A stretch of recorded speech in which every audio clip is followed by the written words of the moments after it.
For months now, this is where we've all wanted to be. All right, there it is. Coming back, I was afraid that we may have lost that trail and we wouldn't find anything more. But that is not what's happening here. Oh. There's something moving right behind you. It begins now. We have unfinished business. Come on, baby. Take off. We're set. I want to try things this time around that no one has ever done before. That looks like a person. There's something there, Russell. Booby trap. We know we're close. That's a heat signature. That's up in the tree. We know the behavior that we followed last year. Something's moving towards Nirvana. We know it breathes. I feel like I'm standing in a kill zone right here. Something like that could just snap you like a twig. We know it bleeds. Is it blood? This is an animal. That's insane. And an animal can be found. Look, look, look, look, look. Holy X's from top to bottom. This expedition, it makes no sense. The race of Siatka has two distinct tribes. What? Stick Indians and Shadow people. What is that? This is one of the weirdest places I've been. I heard. Boo! Boo! Listen, we're being followed. It was a howl coming from the ridgeline.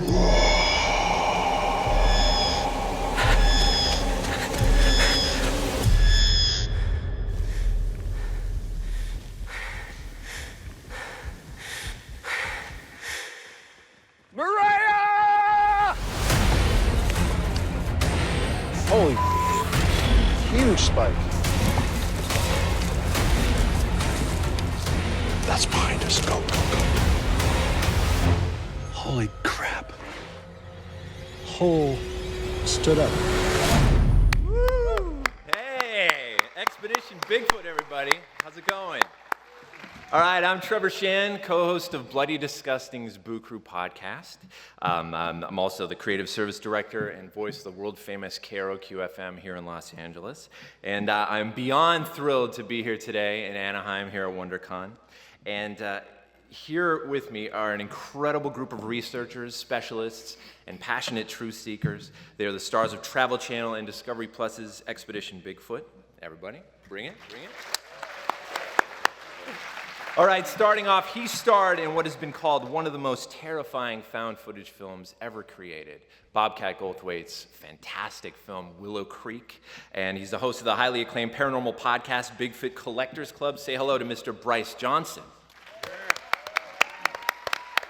She's an acclaimed primatologist and the director of exploration in science and communication at FIU. She's also credited with discovering the world's smallest primate out in Madagascar. She is a best-selling author, a role model, and a complete inspiration, Dr. Maria Mayer. Next up, a retired military sergeant and survivalist who has been on the hunt for Bigfoot since the 1970s. He's the writer of an acclaimed series of novels called Bitterroot, and he runs the International Bigfoot Conference. A daring adventurer who is absolutely fearless. It is Russell Acord. Finally, one of the world's most renowned and respected researchers and experts in the paranormal, UFOs, and Bigfoot, author of the best-selling Monsterland books and host of the Monsterland podcast, it is Ronnie LeBlanc. So Expedition Bigfoot is back for its third season, available right now on Travel Channel and Discovery Plus. In the next hour, we're going to talk about everything you've ever wanted to know about the world's most elusive cryptid, Bigfoot. And we're going to give you an exclusive sneak peek at some of the team's most shocking findings to date. This is going to blow your mind, and feel free to share your experience today with your fellow Expedition Bigfoot fans by tagging at Travel Channel, at Discovery Plus, hashtag Expedition Bigfoot, and hashtag WonderCon. So without further ado, let's get into it. So thank you to all you here for being here. Thank you to the team. To kick it off, tell us a little bit about the formation of the collective that is on this hunt for Expedition Bigfoot, everybody's expertise, brief view of how the team got together. Yeah, sure. So first of all, thank you guys all for coming out. I know you have a lot of selection here at WonderCon, so we appreciate all you guys coming out to hear us talk about our show. So look, I mean, you know, from the beginning, the conceit was always, we want to get the best specialists in the field, scientists, researchers, investigators, and we want to give them the latest technology, cutting-edge technology, to aid them in their quest for evidence to try and get to the bottom of this Bigfoot mystery that seems to be pervading the United States and elsewhere for the past 200 years, you know? So it's about, you know, pitting the best with the latest tech and trying to get great evidence of Bigfoot. And season 2 ended with a lot of that incredible evidence. It's really unbelievable. And it's been so fun to kind of watch this all transpire in real time. This is real life discoveries that they're making. And the stuff they're doing has never been done before in the field. So season 2 ended with the team out in Washington State, and you had to leave because you're at the cusp of all these insane wildfires that were happening. And you'd made some groundbreaking discoveries. Some of those were possible encounters with the creature itself captured on heat vision cameras, possible vocalizations recorded, and these massive 16-inch footprints. And then you had to leave. What leads were you most excited into following up on at the cusp of season 3?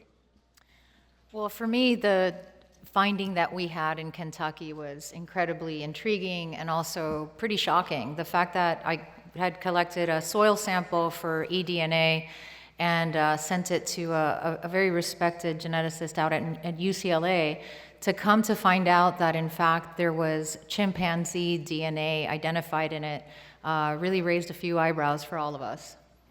So I was really excited to follow up on that. Speaking of which, a tremendous surprise viewers get this season is Dr. Morea's conversation with the world's most renowned expert in primates, and Jane Goodall. She had some surprising thoughts about Bigfoot. How did it compel you? How did it fuel the fire, so to speak, after you heard what she had to say?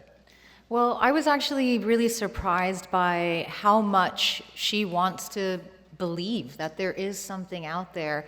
Her level of open-mindedness is precisely what we need in the scientific world, and she truly believes that at the heart of science is that insatiable curiosity and wonder. So couple that with all the stories that she's heard from people from all over the world on her expeditions, locals who tell her about different things that they've seen out in the field, hunters that really know what's out there, that could be, you know, she believes actually that they've spotted these Bigfoot sightings. So I heard her words sort of every step of the expedition to keep that sort of that open mind and not just dismiss things that a lot of people would, especially in the scientific community, easily dismiss. And Ronnie, what did you feel about what she had to say, kind of validating what you've been thinking all along? Yeah, I mean, for a giant like her, to say, you know, what we're doing, we're on the right track, I think it just gives us a lot of encouragement. It pumped me up because it's one of those things that you start to question, you know, what we're doing sometimes, and to hear her kind of march on and keep an open mind, I think just fueled us. And we're going to share what she had to say right now.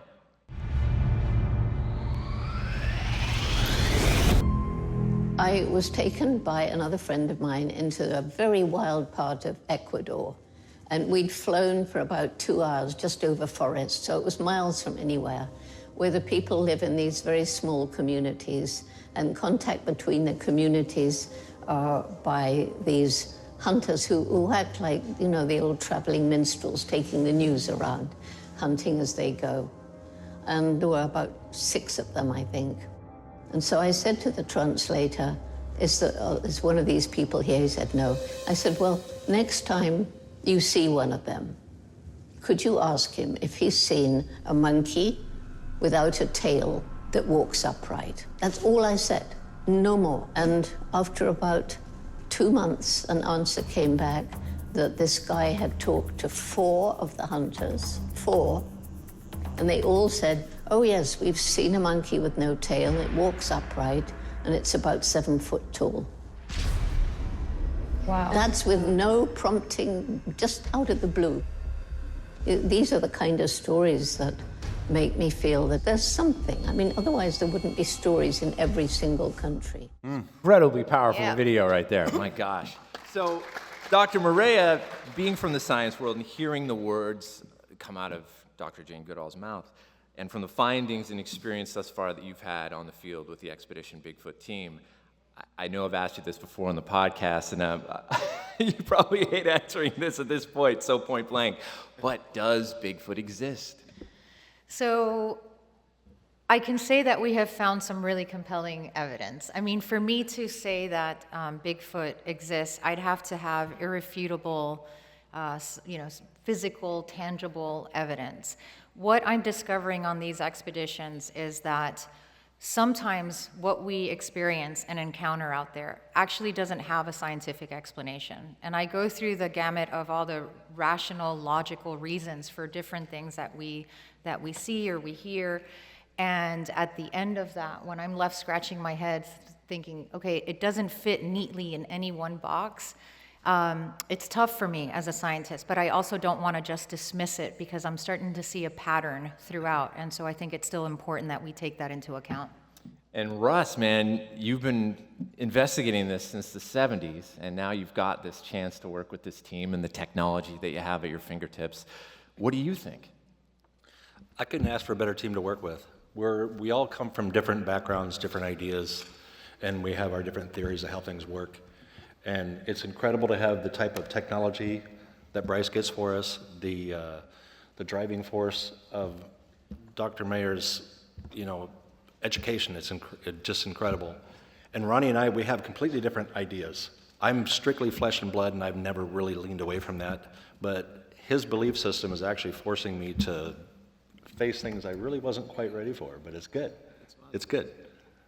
And one of the most compelling things and powerful things about the Expedition Bigfoot series and what they're doing, and that makes it so unique in the history of the search for this creature in this field, is the remarkable and inventive use of technology never used before doing something like this. And Bryce, I was wondering if you can just talk a bit about some of the creative and different experiments that you and the team have been able to use at your fingertips to search. Yeah, absolutely. I mean, we want to use anything that we can get our hands on. I remember last year we got in touch with a contractor off the East Coast who developed a lot of military technology, and they heard about what we were doing, and they were interested. They were like, we want to be involved, and we've got these super sensitive microphones we'd love to offer to your investigation. And so they shelled them in these little cases. They ended up calling them dragon eggs from like Game of Thrones. They looked like these dragon eggs. But anyway, they would triangulate any type of noise and give you the latitude, longitude of where that noise was coming from. So this is technology they use in war to figure out where incoming shells are coming from. And we're using it to track a Bigfoot vocalization. So, we're always trying to think outside of the box. There's some incredible drone technology. We use a lot of LiDAR, which stands for light detective and ranging. So we're able to map an area with lasers that shoot out at 600,000 lasers per second to map an entire area, everything from the leaves on the trees to the pebbles on the ground. And so it's stuff like this. But I mean, the tech I get really excited about is the thermal videos that we get to use at nighttime. And anything that picks up a heat signature, this equipment is going to detect it. And there's something really exciting when you're sort of panning this tree line horizon in the dark, just waiting for something to peer out from behind a tree, and we've captured some of that stuff, and it excites the hell out of me. But yeah, I think obviously it's a no-brainer, right? When you're looking for Bigfoot in the 21st century, you got to use the best tech you can get your hands on. Wait, are we in the 22nd century now? How does that work? I always get that confused. Keep up, Bryce. Come on. Yeah, pandemic. I don't even know what year. Yeah, I don't know where. Yeah. Well, even the crux of the show being you've managed to get all this data, right, since season 1, and be able to kind of triangulate when and where, based on decades of sightings, where and when these things are going to show up again, just based on algorithms. Well, that's right. I mean, usually sort of the status quo, I guess, of Bigfoot research is something happens, somebody sees something, evidence is found, and a group of researchers comes in after the fact and tries to gather as much evidence as possible. Well, we wanted to try and get one step ahead of that and just take in all types of information, where these sightings occur, when they occur, what type of migration patterns are happening at the time, weather, you name it. And we created an algorithm that sort of tells us when and where we're going to have the best opportunity to encounter a sighting for ourselves. So that in and of itself puts us way ahead of any other type of research that's going on, because now we're in an area where we know there's going to be activity in this certain window of time. And being there for as long as we are, I mean, we're in these places for about a month, so we're basically habituating that area, giving ourselves plenty of time to, if these creatures exist, make them comfortable to our presence and allow them to sort of, reveal themselves as they often do. And I'm curious, during the global pandemic, humans have spent the past 2 years returning to the openness of nature to escape their homes. It's been a sanctuary for us. Has this had any continued impact on the uptick in sightings? Has there been any new hotspots formed? I mean, I think one of the things that we saw during the pandemic is that while we all retreated into our homes, animals that we had not seen in years started to reveal themselves. Animals that are really rare and shy started going into cities and roaming these once busy streets. I mean, we were seeing that all over the world. So the pandemic created almost this perfect opportunity where nature started taking over because humans were out of the picture in a very big way. And so I thought, if anything, it would maximize our opportunity to see things, because humans, let's face it, are threatening to animals, and probably with very good reason. And for the first time in our lifetimes, there was this period where humans were out of the picture and suddenly animals were really at the forefront.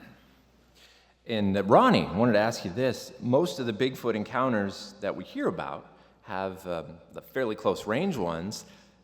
You don't really hear about attacks so much. Right.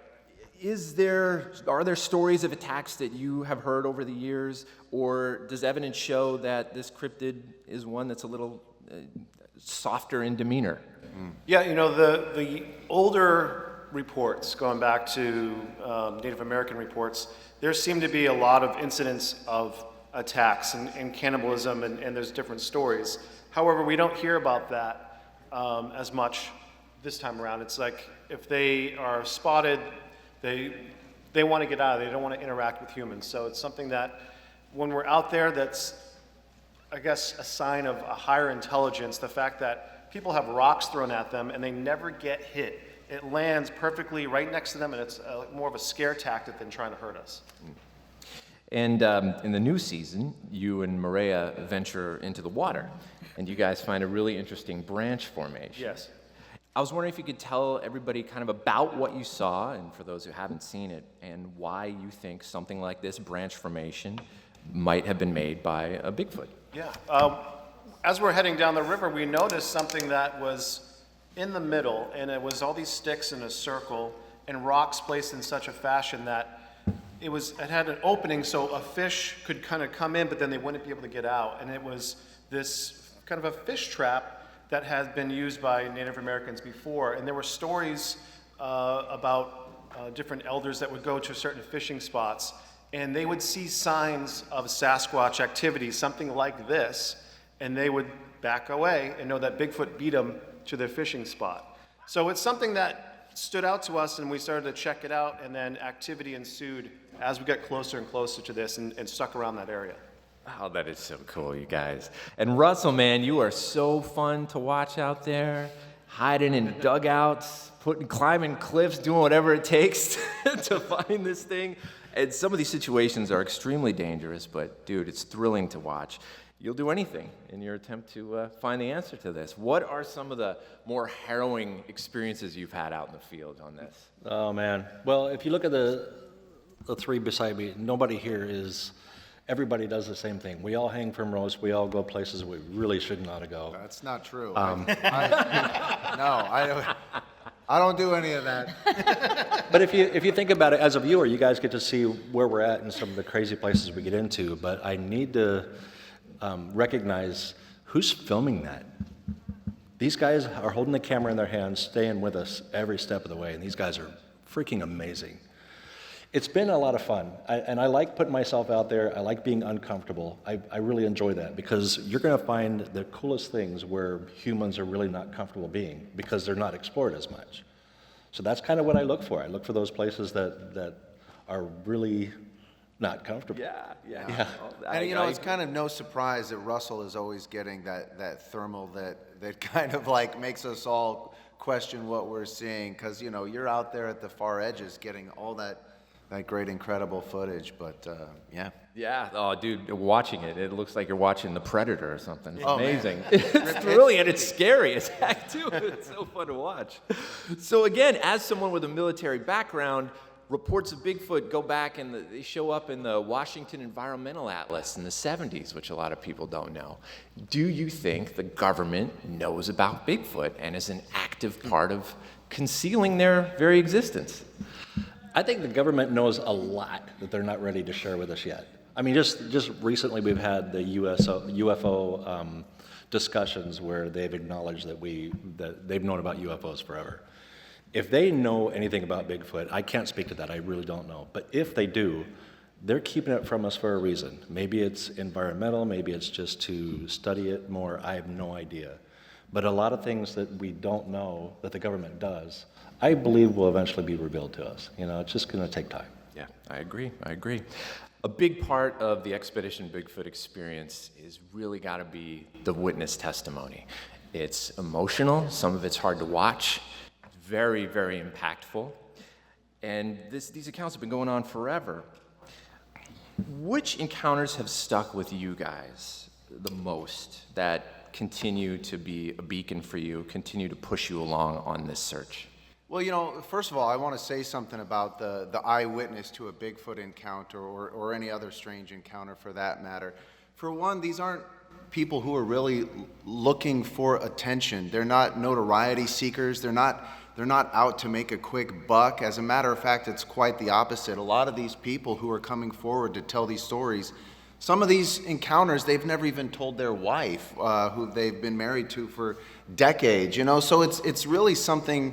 A lot of these stories traumatic, and they're afraid of the repercussion of their community, from their peers, of being ridiculed because of something they saw. And so you learn right away, really quickly, when somebody has experienced something and they're telling you that for the first time. You can see it in their eyes, you can see it in their demeanor. They're reliving some past trauma of an encounter that should have never taken place, because these things aren't supposed to exist, right? But here they are telling me that they saw it face to face from as far as I am to you, and saying, I know what I saw, and you know, it wasn't a bear. I know what a bear looks like. You know, they're not hoaxing it. They're not being deceitful. They had an encounter, and I think there's a lot to learn from when somebody like that speaks up. Yeah, for sure. I mean, on the last episode, Owen Patterson you talked to, you play him vocalizations that were recorded that he recognized when he was a kid from his Bigfoot sighting, and he basically freaked out. He didn't want to go near that lake that you guys were looking at. Yeah, no, I mean, that does seem to be a common thread, is these were life-altering, life-changing events when, you know, they're paradigm shifting, when somebody runs across, when they're just walking out in the woods with their family, and a lot of it comes from park rangers and even service members as well. People are seeing things, people are reporting stuff. And, you know, here's the thing, you know, take, for example, UFO sightings. You know, there's only about 10% of people who will actually report that to one of the agencies. So the same is probably true for these cryptid encounters like Bigfoot. You're probably only getting 10% of people who are willing to actually come forward and tell their story, which means there are so many other encounters that we're not even hearing about. So it's happening more often than people think. And Russell, man, in a few words, since you're the adventure man, what are people going to experience over the course of season 3? Right now, we're 2 episodes in, and it is intense. I got to say, the last episode is unbelievable. Get comfortable on the edge of your seats, because that's where you're going to be. There's a lot of stuff coming up that is going to surprise you, shock you, and probably scare the crap out of you, but that's good, because us being on the front line, it wasn't, it shocked, there's some stuff that really shocked me and put me kind of uncomfortable, as I said before, but it's gonna be a wild ride. Get ready. How about you, Ronnie? Yeah, I mean, there's just things that I think we dip our foot into that paranormal pond pretty deeply, where things are just starting to kind of coming out of the woodwork here, and it just adds more layers to this mystery. So I'm excited for people to see this. And Dr. Maria, I mean, you've seen some crazy stuff. I have. I mean, that's a universal we that Ronnie's using on the diving deep into the paranormal. I'm still looking for that physical evidence, and I have to say that this expedition really gave a lot more than I could have ever expected, and it was pretty mind-blowing. Yeah, we're trying to do big things that have never really been done before, so we have some incredible surprises this season. For all of you who are probably familiar with what's known as the Patterson-Gimlin film, you know, it's that famous 1967 filmed video of the creature walking across the sandbar. You know, we do some real groundbreaking research that's never been done before on that particular area of interest. And so if you're familiar with that film, I think you're really going to love what we do with that. So there's some really unique surprises, and like Russell said, there's some shit that you will go, what is going on out there in the woods? It might leave you breathless. Yeah, well, gosh, the last episode that I saw, episode 2 of season 3, we saw shadows that are literally unexplainable walking by you guys on a rock wall that seemed impossible. Yeah, that one still keeps me up at night, like trying to figure out what in the world was that, what could have caused that, were there any lights behind, you know, and I went through sort of analyzing the video, and I got nothing. I have no idea what caused that, how that happened. There's no explanation. That's so exciting. You know, this is the sort of thing that I guess we're experiencing now, being 3 years in, is you'll find in the sort of the Bigfoot community is, you know, there really becomes two camps. There's the one camp that is like, this is just a flesh and blood creature. This is just something that we haven't confirmed its existence yet, but it's flesh and blood. It hides, it eats, it sleeps, and that's it. But then you have a lot of stories from encounters, eyewitness testimony. People are describing stuff that's a little stranger. I call it the stranger aspect of this Bigfoot phenomenon, because people do describe these creatures sort of dematerializing or camouflaging themselves. People have seen strange balls of lights before or after a Bigfoot encounter. We've seen them ourselves. So, you know, I'm interested in this stuff. I think these are some of the details, as strange as they may be, that is going to help us get to the bottom of this phenomenon, because something's taking place, right? There's got to be a reason why so many people in so many different countries are seeing this thing, but yet we don't have one on a laboratory table. So something is going on. Either these creatures are extremely intelligent, reclusive, and shy, and very real, or there's something stranger at play happening. But it's a worldwide mystery, and it's not going away anytime soon. You guys are going to have your opportunity to ask the team some questions right after what we're about to see, which is a very special sneak peek with some insane new evidence from this season coming up. And this episode will be airing in a few weeks from now, but you're all going to be the first to see it here. So take a look at this and tell me what you all think.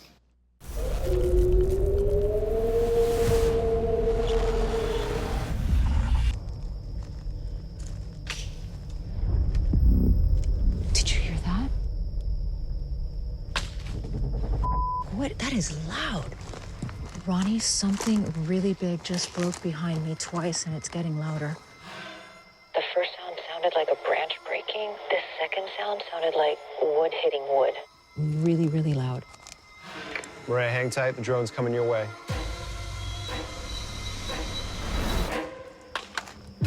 Whoa. What is that? Ronnie, it sounds like something is hitting a tree super loudly, and it's close. Do you hear this? Ronnie, I just heard two very loud, what you would call tree knocks. Russ, we're scanning Zone 3 right now in Maria's area, but you're hearing wood knocks from your position as well? Negative, it's not in my position. I hear it down below me in Zone 2. Copy that. We can send one of the other drones over there. Okay.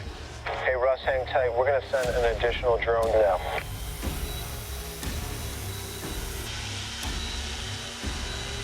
Picking up anything at all? I'm scanning. Something's moving here. Did you see it? Why am I not picking anything up on the thermal? What zone are we in right now? Zone 3. Whoa. What do you got? I'm gonna move closer to it. I'm seeing some movement. Yeah, something's moving across the screen right here.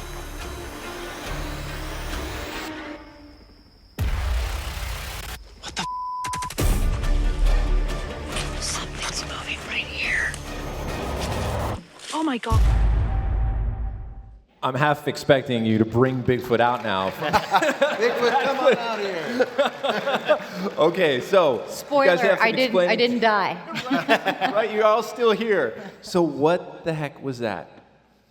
You're gonna have to tune in. Yeah. I'm just gonna leave this hanging.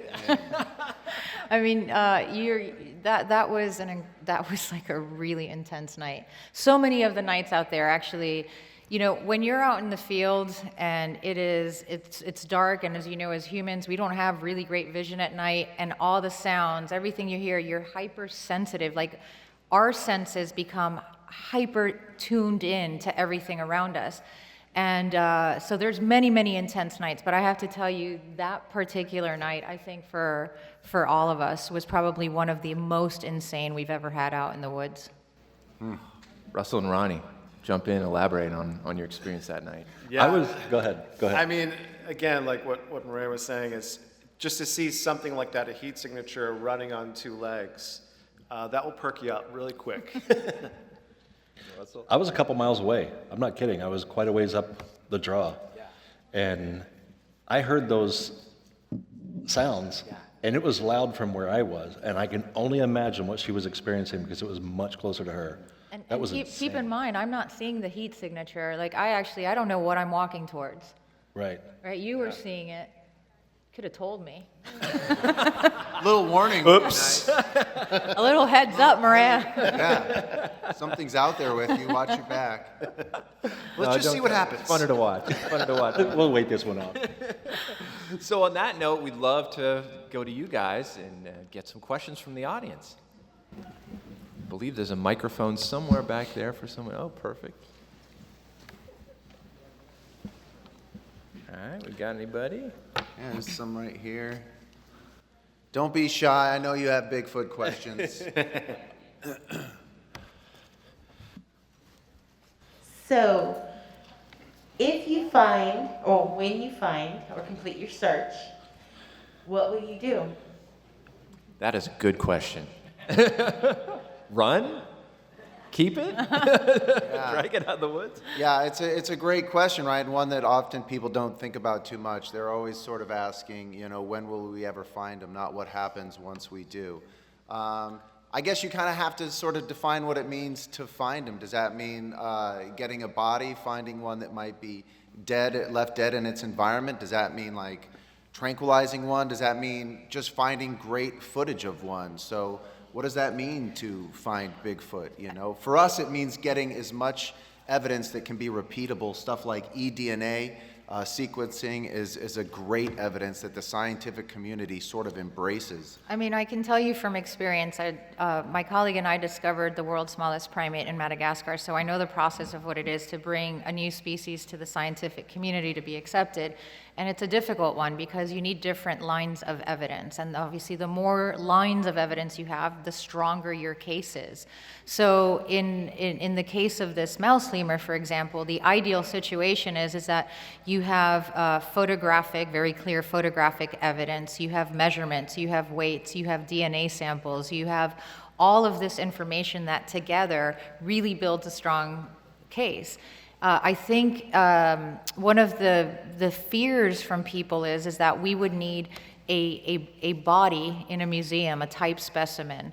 And as I've explained in the past, there's a new way forward with science where you don't have to kill two type specimens, a male and a female traditionally, and put it in a museum drawer in order to have it assigned as a new species. Because what we've learned after many years of making mistakes that way is that it's really important to conserve and protect, because we don't know the numbers of what are out there. So there's a lot of different ways. It's complicated, and quite frankly, just the more evidence you have, the stronger case you can build for the scientific community to accept it. Thank you. I'm going to say something before it gets too far gone. I've always thought about this if I actually came face to face with a Bigfoot. And I've told everybody the same thing. If I come face to face, I'm going to grab a handful of chest hair. I'm going to grab my phone and I'm going to take a selfie. But I want you guys to do something for me. I'm taking a selfie. Nice. And yes, I'm going to post that. Thank you. Nice. Next question. Hello, my name is Valentino. I just wanted to say, I was a little kid, I watched a lot of documentaries on TVs about Bigfoot. My question is though, if we do eventually catch a Bigfoot, what is the next logical step? Putting it in a zoo, a laboratory? No, so the new way forward in science is to, first of all, protect habitat, which is the main reason that so many animals are on the verge of extinction, is habitat loss. So protecting the habitat and setting up in the same way that when the gorillas were, discovered about 100 years ago, the western lowland gorillas, a lot of different laws were put into place about the number of people that could go into the forest, like the no hunting zones, all of that sort of thing. So it's all really become about protection and conservation, along with the research. That being said, though, a discovery like Bigfoot, you feel like would sort of shake the foundations of science and everything we've sort of been taught about our history. Even though we're discovering new species of our ancestral tree sort of all the time, I feel like a confirmational discovery of something like Bigfoot. I don't know, I can't see it being a good thing. I don't know, maybe, I mean. I think it's like really, we already know we don't know everything that is out there, and that's confirmed all the time by new scientific discoveries, new species that are being discovered. I feel like that would be the ultimate example, and hopefully it would cause people to really take notice about how important it is to explore and protect our natural world. There you go. Stay hidden, Bigfoot, stay hidden. We're coming for you. My name is Darcy, and I want to know, since you all come from very different backgrounds, over the past couple years of doing the show, you're in season 3 now, what is the biggest paradigm shift that you have all experienced in doing this work as investigators, again, so many different backgrounds, so I'm just wondering what that shift has been for each of you. I mean, I look right to Dr. Mayer because, I think guys like Ronnie and I, we're into the paranormal and the weird stuff, so we have sort of a wide breadth of subjects we study, and so we know about orbs of light and shape-shifting and all that weird stuff, but so I've sort of been expecting anything on these expeditions. It's guys like Russell and Dr. Mayer who probably, seeing that type of stuff in the field, have to go, well, what is this we're experiencing? What is the scientific basis for what's happening out here? I mean, I got to say that the first time that Ronnie and I were out in Oregon, and he starts talking about gifting and cloaking and orbs, I was like, oh my God, it is going to be a long month of this. And I have to tell you that while he still drives me crazy with that, there are times that I have seen things that I have to say, maybe there's like slightly something. I mean, there may be that maybe there is a slight explanation or some connection or something, because we've just seen too many things that Bryce was describing as like high strangeness in these places that it happens just far too frequently. And that's the part that really puzzles me the Yeah, most, I would and the shift. I would say that is you just see it repeated over and over again. So maybe the first time you're like denying it, but then when it happens again, and you just start to kind of go, okay, there's something going on here. So for me, I feel like my conviction, my beliefs have almost been solidified, they've been strengthened because we continue to see the high strangeness aspect of it. And it gets me excited because that means there's just so much that we still don't know about this creature and what its capabilities are. Thank you for your question. That was But awesome. you gotta stop with the cloaking. I will never. Have you ever had like ethical reservations about pursuing Bigfoot? Like if this is a creature that's so reclusive and doesn't want to be found so bad, have you ever, like had to contend with that? It's a good question.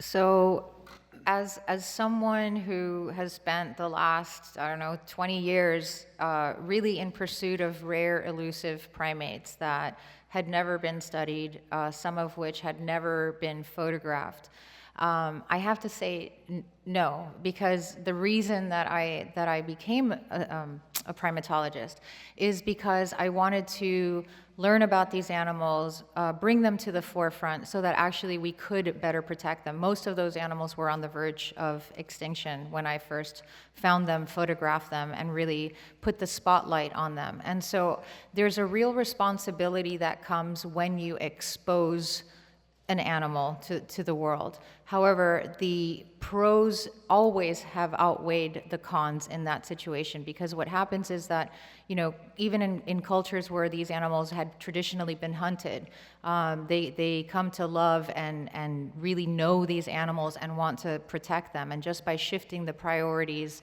in those areas, we've come to see populations increase in size as a result of us being there, basically. So the scientific mindset is, of course, you're always in pursuit of knowledge. And truthfully, a discovery of this size, no pun intended, would give us a really great understanding about ourselves as well. So I think it's important. Thank you so much for your question. Next up. Okay, so you guys have people telling you sightings of what they've seen for Bigfoot. What's the craziest one that you heard?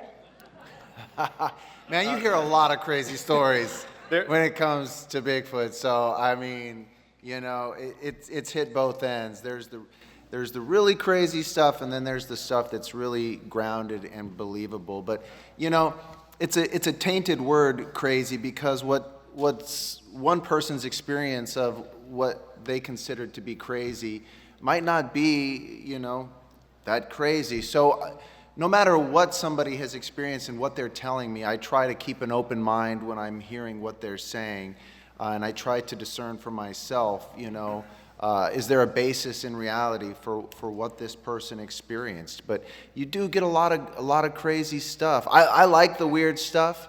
I draw the line at they dated a Bigfoot. Right. They dated a Bigfoot. And I'm keeping that really PG. Yeah, and here's another sort of bullshit barometer. If anybody's sort of had more than 3 Bigfoot experiences, it's kind of like a point of diminishing returns. At that point, you're like, I don't know if I want to hear this 4th one. So, yeah. It's like the lottery. You're probably only going to see this thing once in your lifetime if you get to it all. There is a strange story from the Yakima tribe up in the Pacific Northwest, and they described that this tall, hairy creature with glowing eyes moved in with the tribe, and when any of the tribe members got sick, it would heal them. And it told someone, I don't know how, but basically communicated that it was going to pass, and it wanted it to be brought to a certain location. So the tribe brought this Bigfoot creature to this location. It passed away, and they waited, and then a UFO came down out of the sky, grabbed the body, and took off. And this is one of the legends that they only shared within the different tribes until a researcher named J.W. Burns, they shared this story with him. And these are some of the stories that have withstood hundreds of years and that we're starting to just learn about. And it really blows it wide open in regards to what this could be. And that's where you lost me. Well, on that note, Russell, how about this you, is man? where Russ and I cloak ourselves. Yes. Russell, any crazy stories that you've heard? I'm not going to repeat the craziest one I've heard. There's a mixed crowd here, so I'm going to just be quiet. I hear you, man. Thank you for your question. Yeah, thank you. Next up. Hi. I'm actually new to this, and I'm super interested. Love Jane Goodall. This sounds really exciting. I understand Ronnie is interested in the paranormal and UFOs. And early in your discussion, Russell mentioned that you are very different and have learned a lot from Ronnie. So I guess I'm interested in some examples, if you could elaborate a little bit on what you've learned. Here we go. Oh, that's great. Great question. Great question. I'm strictly flesh and blood. I've hunted my whole life. And if it leaves a track, it means it has body weight. If it leaves a thermal, it means it's got a beating heart and it has heat. Ronnie has that interdimensional and his cloaking, that sort of thing. And I've always really, really pushed away from that because I want things that's tangible and I can look at and touch and feel. But here's the things that have shifted for me, is when I see a thermal trace in the middle of a field that looks like an upright person walking and it literally fades out of sight with no place to go, that's straight up creepy. There's some things that have happened in the field that I've seen with my own eyes, and there's no logic to carry it with. So I've had to face some really hard questions. I'm not ready to go jump onto his side of the camp yet. I'm going to stick with my flesh and blood until, don't touch me. And it's been great. I've been forced to face things I wasn't ready to look at. And that's, not everybody in this room is exactly alike. And I love the fact that we're all different and we have different ideas. And that's what makes the world go round. And it's great to work with a guy like this because he forces me to look at things through different eyes. I mean, you have to wonder, right? Because people are seeing these types of creatures all over the world in all different types of environment, and they're describing different things. They're describing different characteristics, the way they look, the way they walk, how many toes are left in a footprint, and it does leave questions that, you know, kind of get your head scratching. Are there that many different subspecies of this creature? Is it all one type of creature, but people are just describing it different? So, I mean, what's really going on? Are there that many different types of Bigfoots across the world, or is this something more psychological, perhaps an archetypal image of what people fear about densely wooded areas? You know, is this, I don't know. There's so many questions to be left about this phenomenon, but I feel like what we've been doing in these past few years is we're just sort of scratching away at the surface, and we're getting a little bit closer to the truth of what this thing is, because hopefully I'll get some answers in my lifetime, but this Bigfoot mystery is a very elusive one. So any evidence we gather in the field, whether it's thermal videos or orbs of lights or shadows walking across cliff walls, it all goes into part of the story. And when you start to pick out these little things that are happening in one-off situations, it really creates this compelling composite picture that these creatures are real. We have time for one more question. Perfect, thank you. Where did that voice come from, Ronnie? God? If you ever do find it, do you ever have any plans of maybe bringing the species back? Bringing the species back. I don't know, like, so... I think, so do you mean because people always refer to Bigfoot as one? Is that? What do you mean bringing it back? Yeah. Like putting it in a zoo? Making it like, yeah, like more than like a small amount, you know, Like a breeding program. Yeah. Oh, sure. Like a breeding program. So, I mean, I think that's where the research would get really fun, because I think if we were able to prove, and I can't say too much of everything that we found on the show, but if we were able to prove that there is one out there, right? Like, and this is true just in science in general and in my experience. I found one of these animals that we discovered, and then I went back repeatedly into the field. It's world's smallest primate, also nocturnal in a dense jungle. It's really hard to find. So having to go back over and over and over and find more and more and more until you can finally assess, how many of these are out there and how much habitat does it need, and then use models of animals that are similar in the wild that we've already worked on improving their numbers to apply that science to this species. That's a very great question. Thank you. Yeah. Thank you. All right, everybody. Well, from WonderCon, myself and the incredible Expedition Bigfoot team, thank you so much for joining our discussion today. And Thank you, everybody. You can experience the thrill of this groundbreaking adventure, making real-world discoveries in the search for answers of one of civilization's greatest mysteries. So let's give it up for Bryce Johnson, Dr. Maria Mayer, Russell Acorn, and Ronnie LeBlanc. And once again, you can catch new episodes of Season 3 of Expedition Bigfoot Sundays. It's tomorrow night, 10 p.m. Eastern Pacific on Travel Channel, and they drop the same day on Discovery Plus. And that's not all. On the way out, we have an exclusive Expedition Bigfoot magnet for your car or fridge for everybody here today. Make sure you grab that one. And remember to follow at Discovery Plus and at Travel Channel on Facebook, Twitter, and Instagram for the latest news and announcements. And thanks, everybody, for coming.